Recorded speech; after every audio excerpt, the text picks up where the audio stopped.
Good morning once again. Hope you all had a nice Thanksgiving yesterday. Did you make it through the day without any complaining? You probably heard a priest say in a homily at one point in your life that the word Eucharist means thanksgiving. It's from a Greek word. In Greek, to say thank you, you say Evcharisto. And you can kind of hear an Evcharisto, the word Eucharist. So the word Eucharist means thanksgiving. So I want to talk to you for a minute today about the Eucharist. One of the great models that we've had in our time of love for the Eucharist was Pope John Paul II. Pope John Paul II had a passionate love for the Eucharist. Receiving the Eucharist at Mass was the center of his everyday. He was often known to spend as much as 6 hours straight lying prostrate in prayer before the Blessed Sacrament. Sometimes he would spend the entire night lying prostrate before the Blessed Sacrament. And he felt so drawn to the Eucharist that John Paul II could not resist stopping in to pray in front of a tabernacle anytime he passed by a church or a chapel.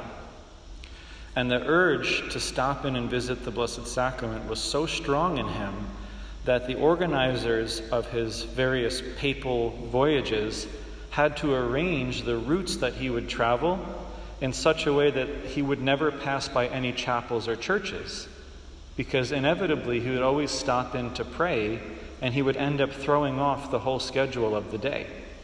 That was how compelled he felt to go visit the Blessed Sacrament. I'll give you an example of a time that this happened when he came to Baltimore. In 1995, Father Michael White was invited to organize the Pope's visit to Baltimore on behalf of the Archdiocese. Prior to the Holy Father's arrival, the chief organizer for papal pilgrimages, Father Roberto Tucci, came to Maryland to scout out the venues and make the necessary arrangements for John Paul's trip. When he arrived at the Archbishop's residence, he noticed that one of the doors in the hallway the Pope would pass through opened into a chapel with the Blessed Sacrament. He instructed Father White, keep that door closed so he doesn't know there's a chapel in there. Upon the Pope's arrival, the door was closed, and John Paul took some time to eat and rest at the residence. When it was time to leave, he walked down the hall, which was lined with doors leading into various rooms. He passed by the door of the chapel, then suddenly stopped. He looked back at the door, then looked over at Father Tucci, and without saying a word, he wagged his finger at him and shook his head. Father White recalled, he's never been in this place before, never set eyes on the place, and there was nothing about the door that distinguished it in any way as a chapel. It was just one more door in a corridor of doors. But he turned right back around, he opened that door up, and he went into the chapel and he prayed. According to Father White, the Holy Father remained in prayer long enough to do some damage to the schedule. Then he left the residence to head to his appointment. John Paul II did this all the time. His faith in the real presence of Jesus in the Eucharist was so strong, he just could not resist the urge to stop before every tabernacle he encountered. Listen to the refrain from today's responsorial psalm. Here God lives among his people. Anytime you walk into a Catholic church and see a red candle burning next to a box, you can literally say, here God lives among his people. If any one of you is participating in our Bible study right now, you know that we've recently seen in the book of Exodus what a huge grace God bestowed on the people of Israel by instructing them to build the tabernacle at Mount Sinai and coming to dwell in their midst.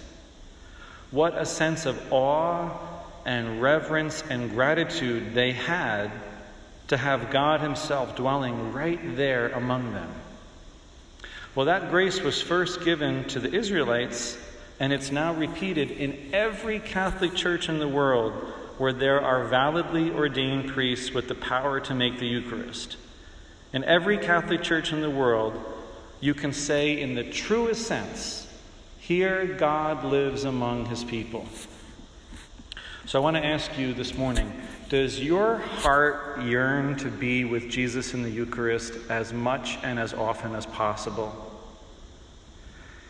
Do you long to spend time in adoration of the Blessed Sacrament? Are you intentional about visiting a tabernacle at least once a day? If you have kids, do you take your kids to make visits to the Blessed Sacrament when you're out doing other things, even if it's only for 2 minutes?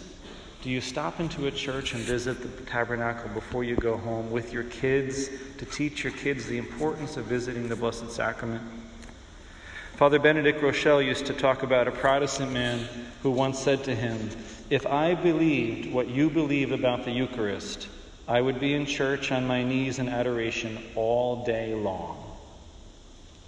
Well, unless you're a contemplative nun or a monk, your vocation probably doesn't permit you to be in church all day long. But we can all visit the tabernacle for at least 5 minutes a day. Jesus has described himself to many different mystics that he's appeared to as a prisoner of the tabernacle. All alone, lonely, just waiting for people to come spend time with him. So many churches stay empty all day long without a soul going to greet Jesus, and it pains his Sacred Heart. Other churches where people want to visit Jesus stay locked all day long by the priests who run them, and so people can't visit the Blessed Sacrament, and that pains Jesus. If only we knew how much consolation we give to Jesus' heart when we stop in to visit the Blessed Sacrament, especially in those churches that are most empty and most abandoned, where Jesus is most neglected.